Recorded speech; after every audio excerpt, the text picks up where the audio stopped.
So hello बच्चों, आज मैं आपके लिए लेकर आया हूँ एक नया topic and that is related to ray optics, astronomical telescope. क्या होता है टेलीस्कोप, कैसे वर्क करता है, चलिए हम स्टार्ट करते हैं आज का टॉपिक। मेरा नाम है लोकेश सोलंकी, मैं आपका स्वागत करता हूँ इस प्यारे से चैनल फिजिक्स लवर में। आपने अभी तक इस चैनल को सब्सक्राइब नहीं किया है तो आप ये सब्सक्राइब कर दें। चलिए, टेलीस्कोप क्या होता है बेटा? टेलीस्कोप मतलब जो बहुत दूर के ऑब्जेक्ट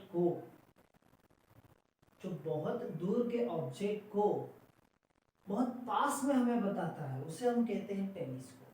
मतलब एक ऐसा optical instrument which is used to see distant object। Distant मतलब बहुत दूर।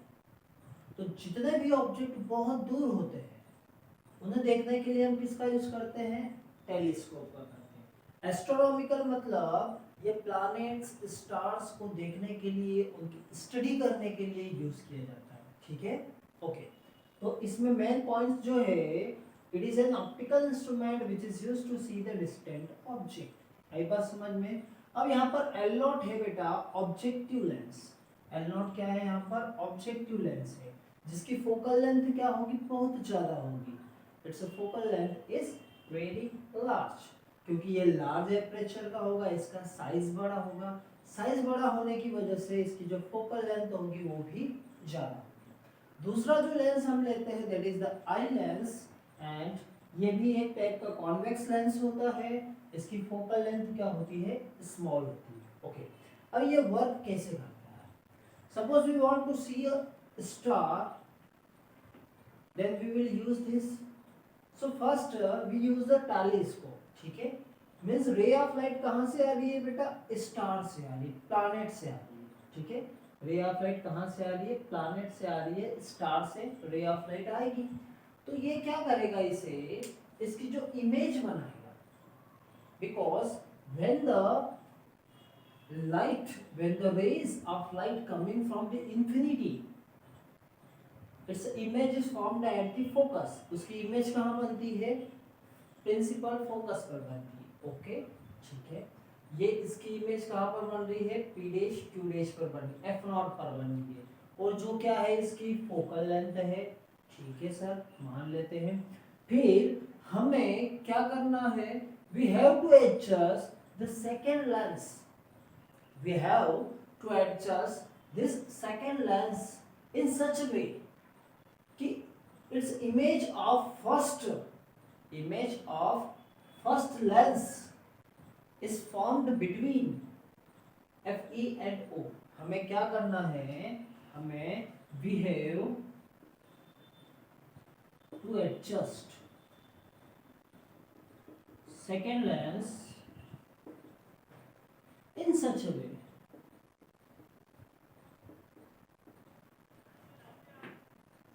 way that the image of first lens is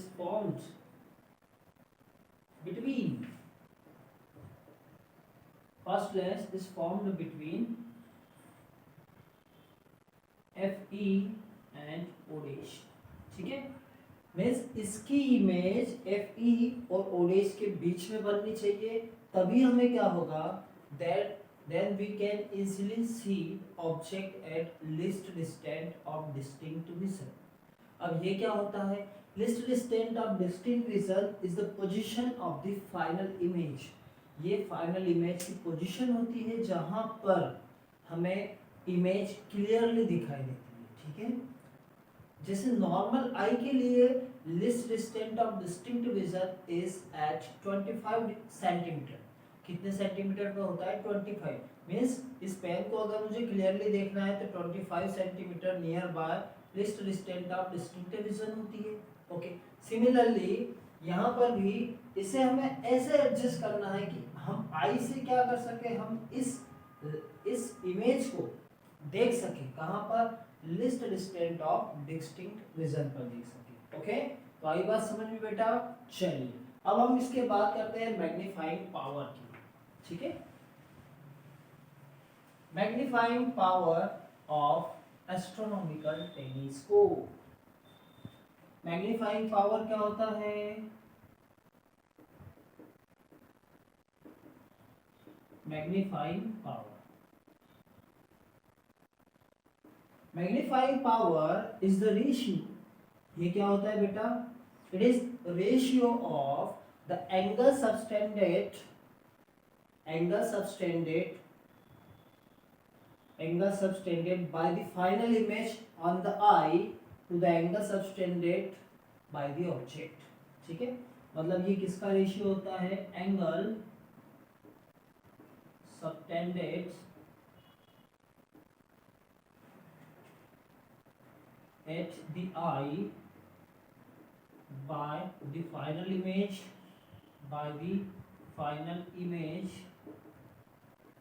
to the angle subtended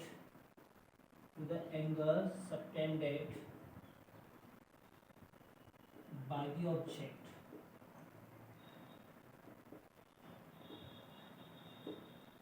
on the eye।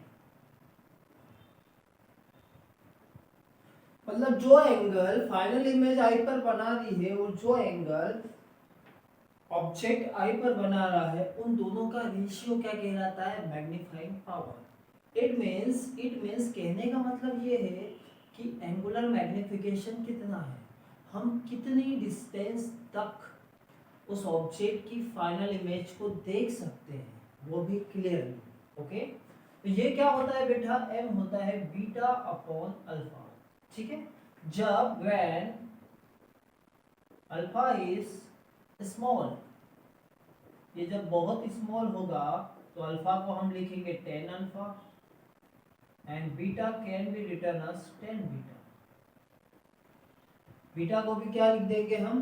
10 beta लिख देंगे। इसका मतलब ये हुआ बेटा कि जो मैग्निफिकेशन होगा ये होगा 10 beta upon 10 alpha. Magnification is equal to 10 beta upon 10 alpha. Okay, तो चलिए 10 अल्फा की वैल्यू देख ली जाए। 10 अल्फा 10 क्या होता है? Perpendicular upon base, means P dash Q dash upon O Q dash, ये आएगा बेटा 10 alpha. Okay, that is the first equation. And 10 beta final image कहां पर बना रही है? फाइनल इमेज ऑब्जेक्ट से जो एंगल बनाती है उसे क्या कहते हैं हम? उसे हम कहते हैं बीटा, ठीक है। ये बीटा एंगल बन रहा है, किसके बीच बन रहा है? P dash Q dash upon O dash Q dash, P dash Q dash upon O dash Q dash, that is the second equation, ठीक है। इन दोनों का रेशियो ले लें, m is equal to P dash Q dash upon O dash Q dash into O Q dash upon P dash Q dash, ठीक है। ये रेसिप्रोकल होगा, that's why cancel each other. So magnification is O Q dash upon O dash Q dash. Magnification क्या आया? O Q dash upon O dash Q dash, that is the magnifying power of astronomical telescope. ये क्या होती है बेटा? ये होती है magnifying power of astronomical telescope. But चलिए कुछ कंडीशंस की बात करते हैं कि कौन कौन सी कंडीशंस यहाँ पर बनती है, ठीक है।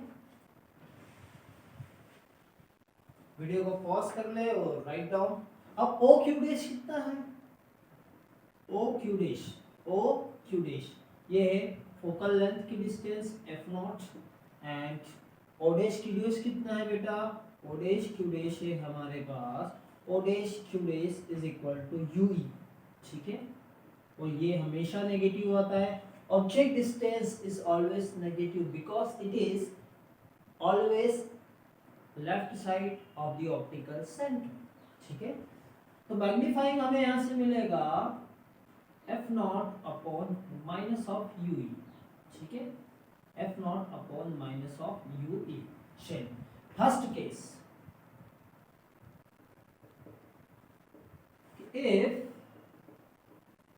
if final image is formed at infinity. First condition क्या है बेटा? If the final image is formed at infinity, final image कहां पर बने? इंफिनिटी पर बने। इसका मतलब क्या हुआ कि जब फाइनल इमेज इंफिनिटी पर बनेगी, मींस ये और ये जो होगा एफ ई, ये कहां पर आ जाएगा? यहां पर आ जाएगा। ठीक है, when the final image is formed at infinity, तो O Q dash U E की वैल्यू क्या हो जाएगी? एफ ई हो जाएगी। Means when the image of first lens is formed at focus of second lens, then the final image is formed at infinity. उस condition में final image कहां पर बनेगी? इनफाइनाइट पर बनेगी। ये आपको ध्यान रखना है। क्या करना है? ध्यान रखना है। ठीक है, तो UE is equal to FE. So our formula is M is equal to minus F naught upon FE.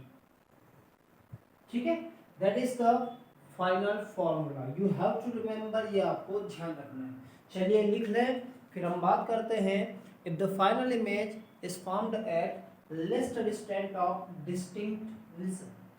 Okay, चलिए देखा जाए second condition. If second case, if the final image is formed at least distance, this distant of distinct vision,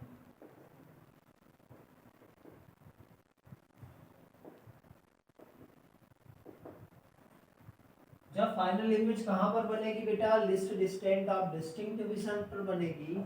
इसका मतलब क्या होगा? इसका मतलब ये होगा, क्या होगा? इसका मतलब VE is equal to D। VE जो होगा वो क्या होगा? माइनस D होगा, और UE हमारा माइनस ऑफ UE होगा। सो उस कंडीशन में देखा जाए फाइनल इमेज इंफिनिटी पर बनेगी। ठीक है, और फॉर्मूला क्या है? F not upon minus of UE, ये है फॉर्मूला। ठीक है, चलिए हम इसे रिप्लेस करते हैं, ये वाला ले लेते हैं। ओके, ठीक है, हम ये ले लेते हैं। Can we take this? ये ले लेते हैं, नो इशू। ठीक है, एफ ई वाला ले लेते हैं।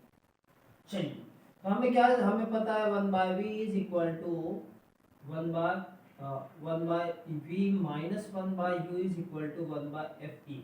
ठीक है, ये हम जानते हैं। यहाँ पे v और u लेते हैं, ये आ जाएगा 1 upon minus D minus 1 upon U E is equal to 1 upon F E. ठीक है, ये माइनस हो जाएगा, माइनस 1/d, ये हो जाएगा 1 U E is equal to 1/एफ ई। ओके, इतनी आई बात समझ में? ठीक है सर, ये हमें आगे बात समझ में। Okay, now what we have to do, अब हमें क्या करना है? हमें फाइनल वैल्यू निकालना है। ठीक है, फाइनल वैल्यू निकालना।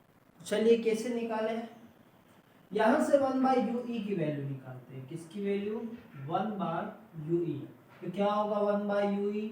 ये हो जाएगा 1/d प्लस 1/fe, ये होगी वैल्यू। ठीक है, इस फॉर्मूले में रखें। मीन्स हमें यहाँ पर क्या लेना है बेटा? हमें लेना है UE की वैल्यू। ओके, तो m आ जाएगा minus of f not 1/d plus 1/fe। ठीक है, fe बाहर ले लेते हैं, fe को हम ले लेते हैं आउटसाइड, ये हो जाएगा f not upon fe 1 plus fe/d, and that is the final expression for the final image is formed at a least distant of distinct vision। ये फाइनल एक्सप्रेशन होगी कि जब फाइनल इमेज कहां पर बने? हमारी list distant of distinct vision पर बने, मतलब D पर बने, और जो होती है 25 centimetre for the normal I. So that is all about the astronomical telescope, और इसे generally refracting telescope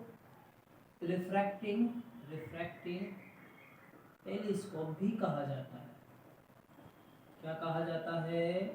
refracting telescope. It is also known as the reflecting telescope. Okay, so ये था। अब क्वेश्चन ये आता है हमारे माइंड में कि sir, can we increase the magnifying power of astronomical telescope? क्या हम एस्ट्रोनॉमिकल टेलीस्कोप की मैग्नीफाइंग पावर को इंक्रीज कर सकते हैं क्या? यस। कैसे? ये जो लेंस है, ऑब्जेक्टिव लेंस, इसकी क्या बढ़ा दो आप? साइज बढ़ा दो। साइज बढ़ने से क्या होगा? इसका साइज बढ़ने से क्या हो जाएगा? इसका साइज बढ़ने से जो फोकल लेंथ बढ़ेगी, and due to increase in the focal length its magnifying power also increases. Okay. Second क्या कर सकते हैं हम?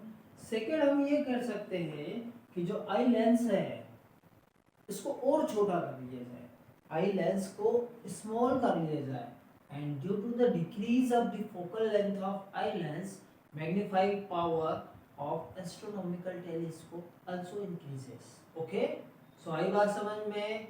ये था एस्ट्रोनॉमिकल टेलीस्कोप के बारे में। Okay, so keep hard working, stay motivated, and best of luck for your exam.